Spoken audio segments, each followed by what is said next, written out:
السلام علیکم بچوں، آج ہم اپنے لیکچر نمبر 10 کے ساتھ پیوستہ رہے سے امید بہار رکھ جو علامہ اقبال کی نظم ہے اس کے باقی حصے کے ساتھ حاضر ہیں۔ آج ہم اس کے شعر نمبر 4، 5 اور 6 کی تشریح کریں گے۔ شعر نمبر 4: جو نغمہ زن تھے خلوت اور راک میں طیور، رخصت ہوئے وہ تیرے شجر سایہ دار سے۔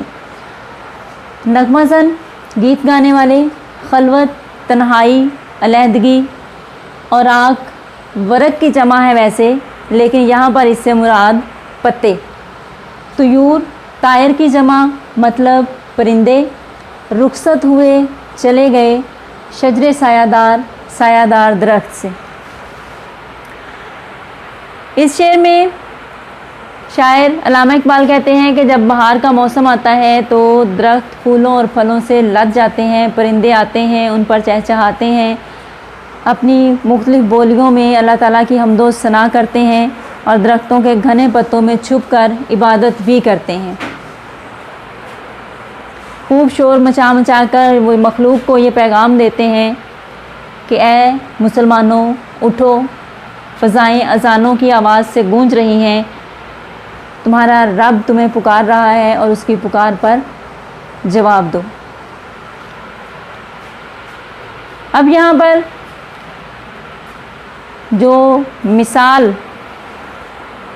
مسلمانوں کے لیے اس شعر میں علامہ اقبال چھوڑتے ہیں، وہ کہتے ہیں کہ ایک زمانہ تھا جب دیگر علاقوں سے لوگ سفر کر کے مسلمانوں کی درسگاہوں میں علم حاصل کرنے کے لیے آتے تھے، یہاں سے وہ علم کے زیور سے آراستہ ہو کر جاتے تھے اور دنیا کے لیے ایک مثال بنتے تھے۔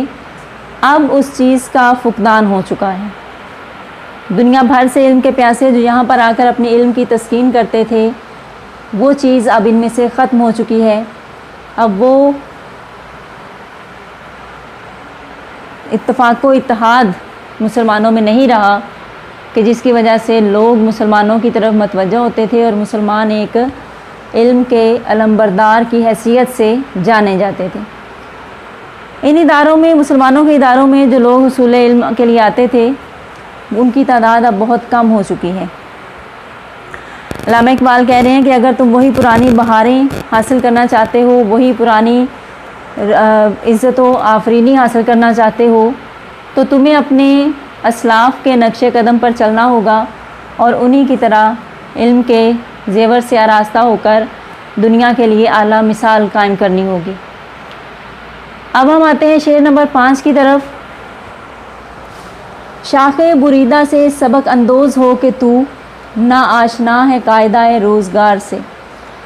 شاخ بریدہ کٹی ہوئی شاخ، سبق اندوز ہونا، نصیحت حاصل کرنا، نا آشنا نا واقف، قاعدہ روزگار زمانے کا طریقہ۔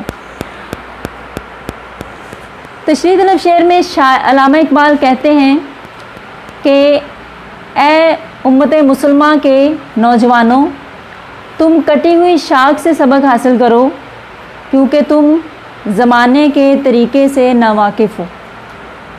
کہ جب ایک شاخ اپنے درخت سے کٹ جاتی ہے تو پھر اس پر دوبارہ بہار نہیں آ سکتی، نہ ہی وہ دوبارہ سے درخت کا حصہ بن سکتی ہے۔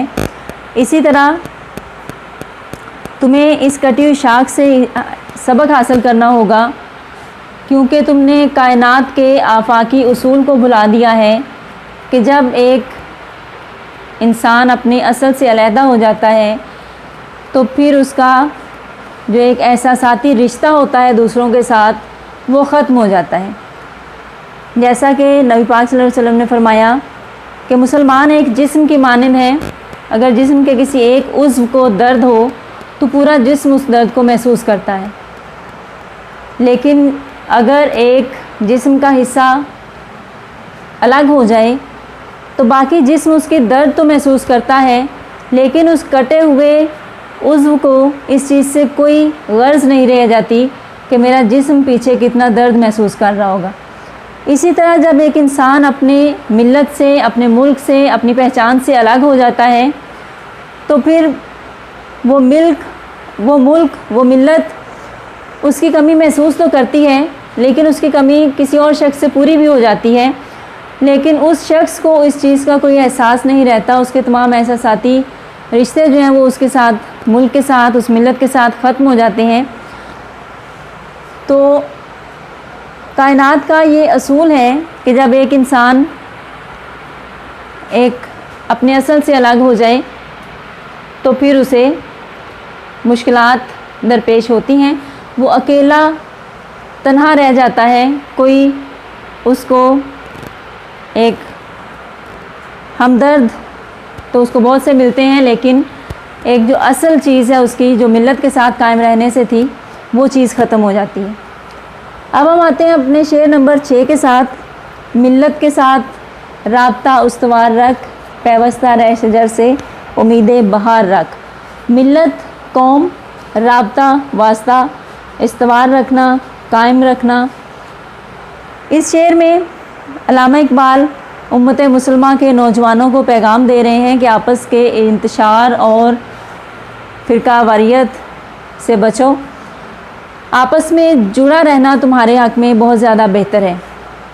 علامہ اقبال کہتے ہیں کہ جب تک تم اپنی ملت کے ساتھ رابطے میں ہو، اپنی قوم کے ساتھ اپنے تعلق کو قائم رکھے ہوئے ہو، تب تک تمہاری ایک پہچان ہے، تم ایک ملت کے فرد، ایک ملک کے شہری گنے جاؤ گے، اور اگر تم اس چیز کو ختم کر دو گے تو پھر تمہاری پہچان جو ہے وہ ہمیشہ کے لیے ختم ہو جائے گی۔ پیوستہ رہ شجر سے امید بہار رکھ، یعنی تم کو اپنے اندر سے نا امیدی اور مایوسی کو ختم کرنا ہوگا کہ جو تمہارے اسلاف کر گزرے اس چیز کو محسوس کرتے ہوئے تمہیں اپنے اندر ایک کمی کا احساس ہوتا ہے، تو اس کمی کو پورا کرنے کے لیے سب سے پہلے تمہیں اپنے اندر سے ایک جو یاسیت ہے اس کو ختم کرنا ہوگا۔ اگر اب جو ہمارا معاشرہ ہے وہ انتشار کا شکار ہے، امن کا فقدان ہے، اور اگر امن قائم رکھنا ہے تو ہمیں دین اسلام کے شجر کے ساتھ قائم رہنا ہوگا، ورنہ ہماری زندگی ادھوری رہے گی اور ہم کسی بھی کام کو، کسی بھی خواب کو پایہ تکمیل تک نہ پہنچا سکیں گے۔ یہ تھا بچوں ہمارا آج کا لیکچر نمبر 10، جس کی تشریح ہم نے مکمل کی اس نظم کی۔ امید کرتی ہوں آپ کو اس کی سمجھ آ گئی ہوگی۔ اگلے لیکچر کے لیے تک کے لیے اللہ حافظ۔